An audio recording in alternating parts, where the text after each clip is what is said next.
दोस्तों, हमारा मकसद आपके चेहरे पर मुस्कान लाना है। लेकिन दोस्तों, आपका एक सब्सक्राइब हमारे चेहरे पर भी मुस्कान ला सकता है। किशोरावस्था उम्र ही ऐसी है जिसमें दो प्रेमियों को अपना प्यार ही पूरी दुनिया लगता है और घर परिवार अपना जाने दुश्मन। अगर कोई हंसकर दो मीठी बातें भी कर ले तो उसे उस इंसान से प्यार हो जाता है। ऐसी ही ये लव स्टोरी है मुंबई के सेंट थॉमस स्कूल में पढ़ने वाले चार दोस्त ऋचा, अनिरुद्ध, नव्या और भौमिक की। ये चारों एक ही क्लास में पढ़ा करते थे और एक दूसरे के बहुत अच्छे दोस्त हुआ करते थे। लेकिन कब उनकी दोस्ती प्यार में बदल गई, उन चारों को पता ही नहीं चला। ऋचा और अनिरुद्ध एक दूसरे के होमवर्क और पढ़ाई में मदद करते हुए कब एक दूसरे के करीब आ गए, उन्हें पता ही नहीं चला और आंखों ही आंखों में प्यार का इजहार भी हो गया। पर इस बात से अनजान नव्या और भौमिक भी उन दोनों के लिए फीलिंग्स रखते थे। अनिरुद्ध ऋचा को बहुत पसंद करता था। अनिरुद्ध एक दिन अपने मन में सोचते हुए, आज तो मैं ऋचा को अपने दिल की बात बताकर ही रहूंगा। क्लास खत्म होते ही छुट्टी हो जाती है। तभी ऋचा घर जाने लगती है तो अनिरुद्ध उसको रोकते हुए कहता है, ऋचा, मुझे तुमसे अकेले में कुछ बात करनी है। इसके बाद जब सभी क्लास से बाहर चले जाते हैं तो अनिरुद्ध ऋचा को अपने दिल का हाल बताता है। ऋचा, मैं बहुत दिनों से तुमसे एक बात कहना चाहता था। हाँ, कहो ना अनिरुद्ध, क्या बात है? हम दोनों बचपन के दोस्त हैं और मैं तुम्हें बहुत पसंद करता हूँ। आई लव यू। क्या तुम मेरी गर्लफ्रेंड बनोगी? बिना बोले भी हम दोनों को एक दूसरे की फीलिंग्स पता है, लेकिन अगर फिर भी तुम मेरा आंसर जानना चाहते हो तो सुनो। Yes, I love you too. मैं तुम्हारी गर्लफ्रेंड बनूंगी। ये कहकर वो दोनों बहुत खुश होते हैं और एक दूसरे को गले लगा लेते हैं। फिर ऋचा अनिरुद्ध से कहती है, अनिरुद्ध, अभी हमारे रिश्ते की शुरुआत है तो मुझे लगता है अभी हमें अपने रिश्ते के बारे में किसी को नहीं बताना चाहिए। लेकिन नव्या और भौमिक तो हमारे अच्छे दोस्त हैं, उन्हें तो हम बता ही सकते हैं। नहीं, अभी नहीं। ठीक है, जैसा तुम्हें ठीक लगे। ऐसे ही समय बीतता रहता है। उन दोनों का प्यार दिन पर दिन परवान चढ़ता है। मौका मिलते ही कभी वो खाली क्लासरूम में जाकर एक दूसरे के करीब आने की कोशिश करते तो कभी सबकी नजरों से छुपते छुपाते एक दूसरे को किस और हक करते। एक दिन भौमिक के पेरेंट्स शहर से बाहर गए हुए होते हैं। तभी भौमिक अपने दोस्तों से कहता है, अच्छा लिसन, मेरे पेरेंट्स एक दिन के लिए आउट ऑफ स्टेशन जा रहे हैं तो मेरे घर पर कोई नहीं होगा। ऐसा करते हैं, कल हम सब क्लास बंक करेंगे और मेरे घर पर पार्टी करेंगे। कैसा प्लान है दोस्तों? प्लान तो बहुत अच्छा है। अब क्या कहती हो ऋचा? नव्या, तुम दोनों आ रही हो ना? या डेफिनेटली, ऑफ कोर्स, मैं भी आ रही हूँ। अगले दिन वो चारों स्कूल बंक करके भौमिक के घर जाते हैं और पार्टी के लिए वाइन और स्नैक्स लाते हैं। भौमिक अपने मन में सोचता है, आज तो मैं ऋचा को प्रपोज करके रहूंगा। उधर नव्या भी वाइन पीते पीते अनिरुद्ध को ही निहारे जा रही थी। आज तो मैं अनिरुद्ध से अपने प्यार का इजहार करके ही रहूंगी। वो सभी म्यूजिक चलाकर और हाथों में वाइन का गिलास लेकर पार्टी एंजॉय कर ही रहे होते हैं कि तभी अनिरुद्ध ऋचा को इशारा करके अकेले में मिलने के लिए कहता है।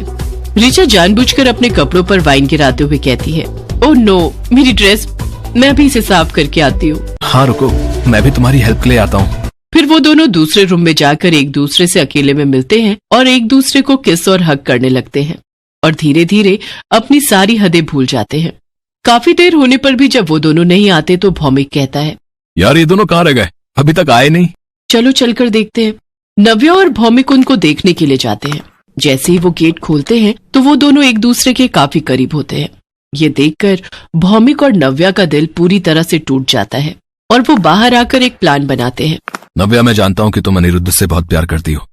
अगर तुम मेरा साथ दोगी तो तुम्हें तुम्हारा प्यार मिल जाएगा और मुझे मेरी ऋचा। ये कैसे पॉसिबल है भौमिक? वो दोनों तो एक दूसरे से प्यार करते हैं ना, तो फिर हमें हमारा प्यार कैसे मिलेगा?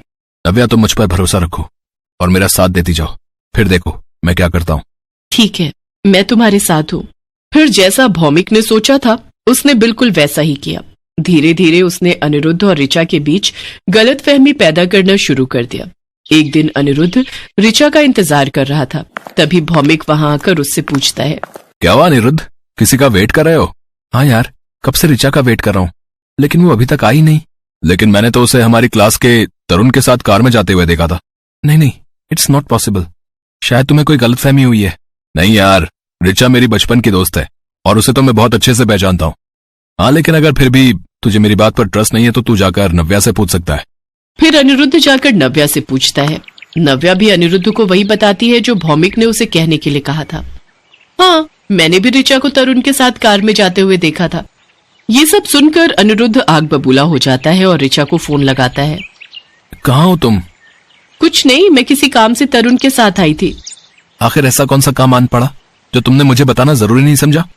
अनिरुद्ध, मुझसे ऐसे बातें क्यों कर रहे हो? कुछ हुआ है क्या? कुछ दिनों तक अनिरुद्ध ऋचा से बिल्कुल भी बात नहीं करता। इन सब से परेशान होकर एक दिन ऋचा अनिरुद्ध के घर जाकर उससे कहती है, क्या मुझसे कोई गलती हो गई अनिरुद्ध, जो तुम मुझसे बात नहीं कर रहे?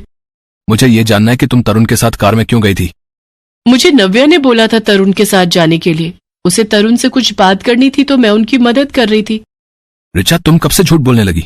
नव्या तो वहां मेरे साथ ही थी। अगर उसे तरुण से कुछ काम होता तो वो खुद ही मुझसे कह देती। वैसे भी इतना झूठ सुनने के बाद अब मुझे लगता नहीं कि मैं तुम्हारे साथ रह पाऊंगा। हमें अपना रिश्ता यहीं खत्म कर देना चाहिए। अनिरुद्ध, बिना सच जाने तुम इतना बड़ा फैसला कैसे ले सकते हो? ऐसा ना हो बाद में तुम्हें अपने इस फैसले पर पछताना पड़े। और अगर किसी रिश्ते में प्यार और ट्रस्ट ही ना हो तो वो रिश्ता ज्यादा नहीं चल सकता। और हमारे रिश्ते में भी प्यार और ट्रस्ट खत्म हो चुका है। ये कहकर ऋचा वहां से चली जाती है। ऋचा और अनिरुद्ध एक दूसरे से बिल्कुल भी बात नहीं कर रहे थे। जैसा भौमिक और नव्या ने सोचा था वैसा ही हो गया था। पर इन सब के बावजूद भी वो दोनों खुश नहीं थे। उन्हें इस बात का एहसास ही नहीं था कि ऋचा और अनिरुद्ध को अलग करने के चक्कर में वो दोनों एक दूसरे के करीब आ गए थे। फिर भौमिक नव्या से कहता है, नव्या, मुझे लगता है हमने अनिरुद्ध और ऋचा को अलग करके बहुत बड़ी गलती की है। हम दोनों को तो अपने प्यार का एहसास हो गया, लेकिन वो दोनों अलग हो गए। तुम बिल्कुल ठीक कह रहे हो भौमिक, अब हमें अपनी गलती सुधारनी होगी। अगले दिन भौमिक और नव्या जाकर अनिरुद्ध और ऋचा को सारी सच्चाई बता देते हैं कि किस तरह उन्होंने अपने अट्रैक्शन को अपना प्यार समझ लिया और उस प्यार को पाने के लिए उन दोनों के बीच में गलतफहमी पैदा कर दी। पहले तो अनिरुद्ध और ऋचा दोनों पर बहुत गुस्सा करते हैं। तुम दोनों के बचपने के चक्कर में हम दोनों पर कितना कुछ गुजरा है, इस बात का तुमको एहसास भी नहीं होगा। पर तुमसे भी क्या कहूं, जब मैं खुद ही अपने प्यार को नहीं समझ पाया। मेरा प्यार इतना कमजोर था कि वो हवा के छोटे से झोंके की वजह से बिखर गया। यार, इसमें तेरी कोई गलती नहीं है, सब गलती हमारी है यार। हमें माफ कर दे भाई। प्लीज यार, अब तुम दोनों जाओ यहाँ से। नहीं, हम दोनों कहीं नहीं जाएंगे। हमने गलती की है तो उसे सुधारेंगे भी हम ही। तुम दोनों भी जानते हो कि तुम दोनों एक दूसरे से कितना प्यार करते हो। इतने दिन से अलग हो लेकिन फिर भी एक दूसरे की कितनी परवाह करते हो। कोई तुम दोनों के खिलाफ कुछ गलत कह दे तो उसे तुम सुना देते हो। तो अपने प्यार को एक और मौका दे दो। बहुत सोचने के बाद उन दोनों को एहसास होता है कि प्यार तो इंसान से कुछ भी करवा सकता है। इसलिए वो उन दोनों को माफ कर देते हैं। साथ ही साथ एक दूसरे से भी माफी मांग लेते हैं। नव्या और भौमिक भी अपने प्यार का इजहार एक दूसरे से कर देते हैं और इस तरह उन चारों की लव स्टोरी पूरी हो जाती है। दोस्तों, हमारा मकसद आपके चेहरे पर मुस्कान लाना है, लेकिन दोस्तों आपका एक सब्सक्राइब हमारे चेहरे पर भी मुस्कान ला सकता है।